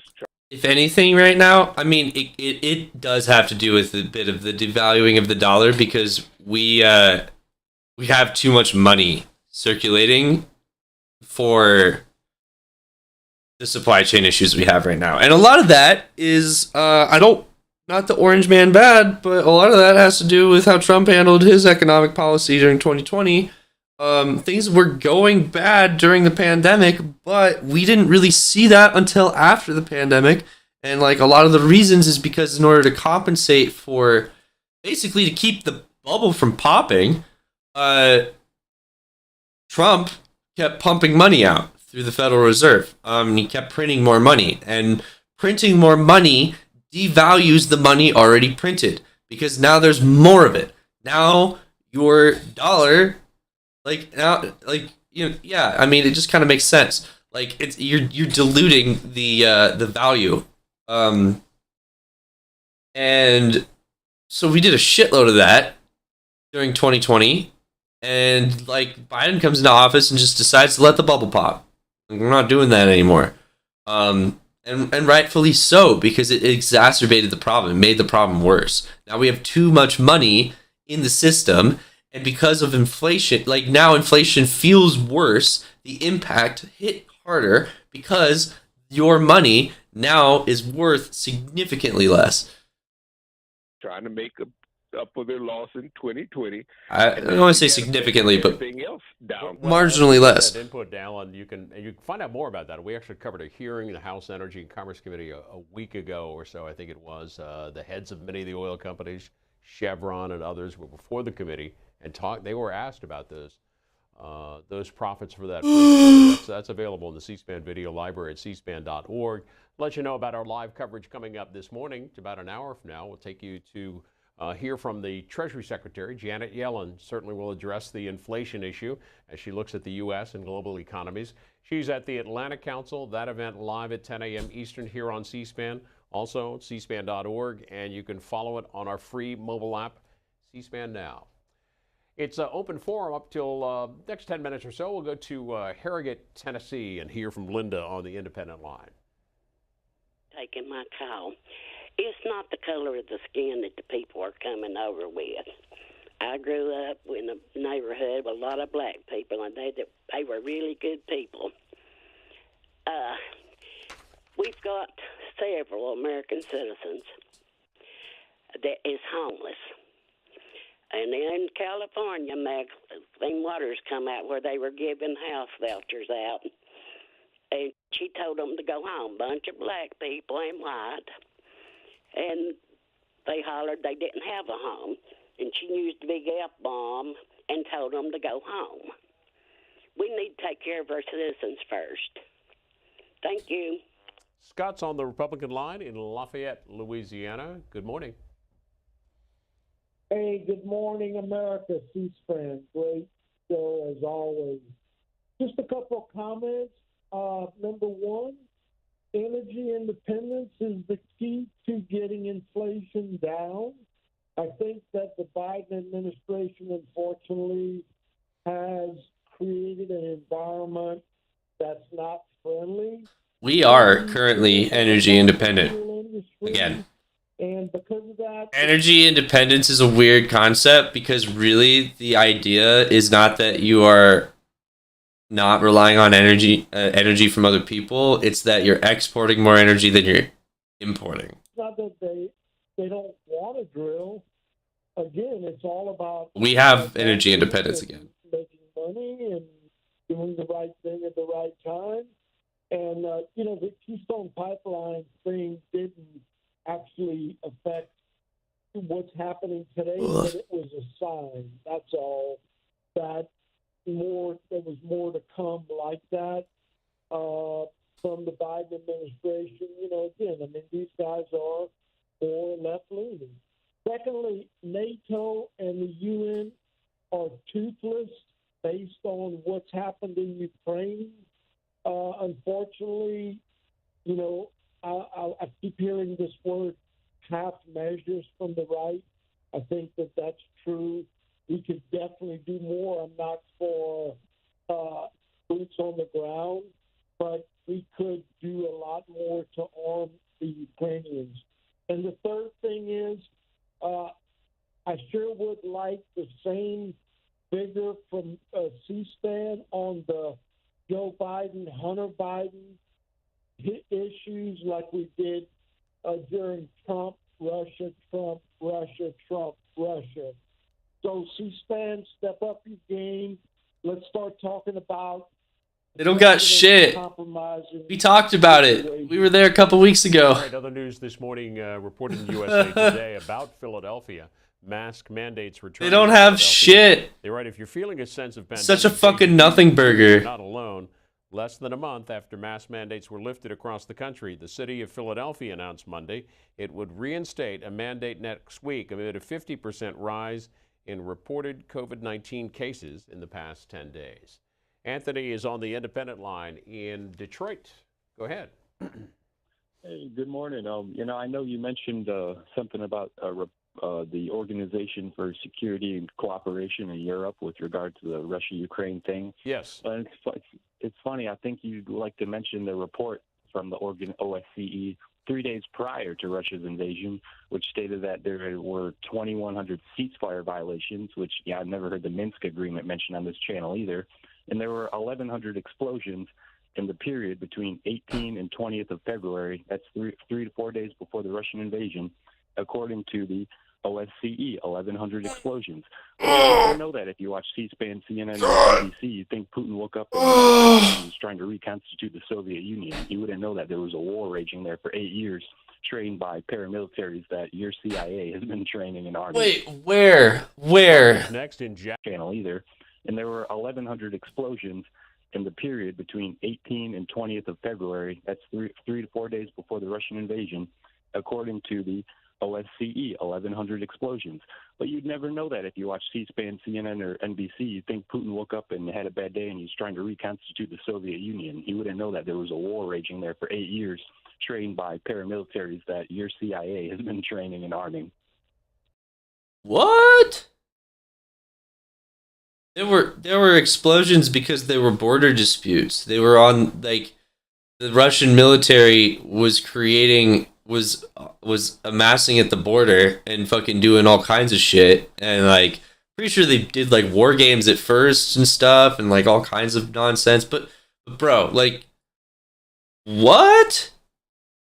Anybody at Russia's doorstep is training to fight the Russians one day. Okay, that's just how it is, because they're gonna show up. It's gonna happen one day. It's gonna happen. All right. If literally the reason it wasn't Ukraine was because before it had to be Chechnya. After that, it had to be Georgia.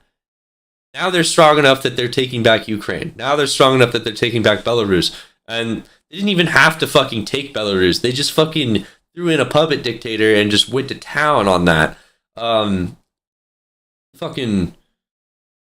The Russian military marched into Belarus without firing a single shot. It's just so fucking stupid. Oh, God forbid anybody trades their soldiers to fight off another invading force. Rhonda's next in Jacksonville, North Carolina. Go ahead, Democrats line.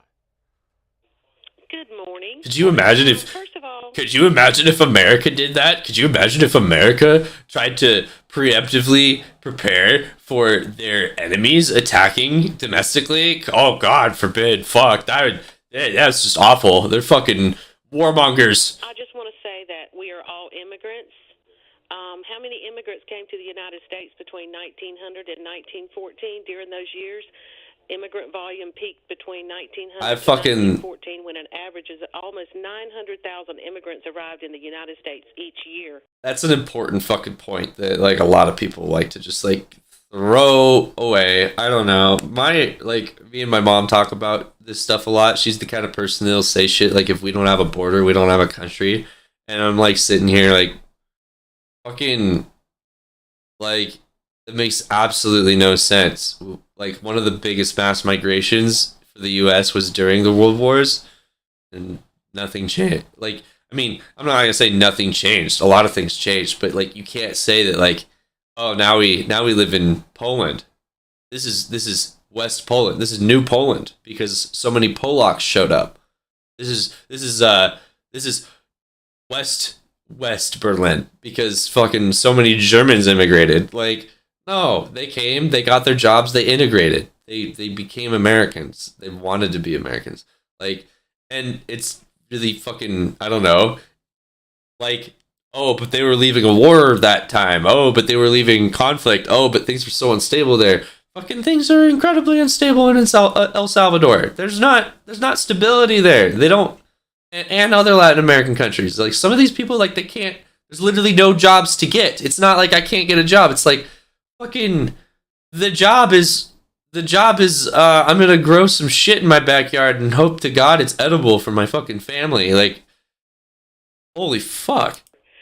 And also, I think people need to be educated on asylum, which is the law, is a form of protection which allows an individual to remain in the United States instead of being removed or deported to a country where he or she fears persecution or harm. Under the United States law, people who flee their countries because they fear persecution can apply for asylum. Thanks for that, Rhonda. From the Washington Times this morning about New York State and their lieutenant governor. Benjamin resigns after arrest amid corruption scandal. New York Lieutenant Governor Brian Benjamin resigned Tuesday in the wake of his arrest in a federal corruption investigation, Governor Kathy Hochul said, creating a political crisis for her 7 months after she selected Mr. Benjamin as a partner to make a fresh start in an office already rocked by scandal. Mr. Benjamin, a Democrat, was accused in an indictment of participating in a scheme to obtain campaign contributions from a real estate developer in exchange for Mr. Benjamin's agreement to use his influence as a state senator to get a $50,000 grant of state funds for a nonprofit organization or organization the developer controlled, facing charges including bribery, fraud, conspiracy, and falsification of records. Mr. Benjamin pleaded not guilty Tuesday at an initial appearance in Manhattan federal court. He was released and bail was set at $250,000. The terms of his release call for his travel to be restricted and bar him from returning to the state capitol in Albany. Abingdon, Virginia, next up on our Democrats line. Tim, go ahead. Yeah, thank you for taking my call. Thank you for taking my call. This morning, I think we got two problems. I think the trouble with capitalism, you always get greedyism. And the trouble with communism, you always get slaveryism. And slaveryism. Fix it. And these politicians. One more thing, we send them up there to look out.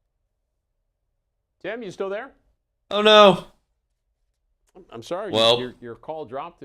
Unfortunate. This is it for me. I gotta do a little bit of some stuff before class starts. So I got to end it about a half hour earlier. But take care. Have a great rest of your day. Do something that you don't want to do. It's going to make your life a little bit better. Nothing big. Small little changes. Do the dishes or something. Do a little chore. Something. And see where that takes you.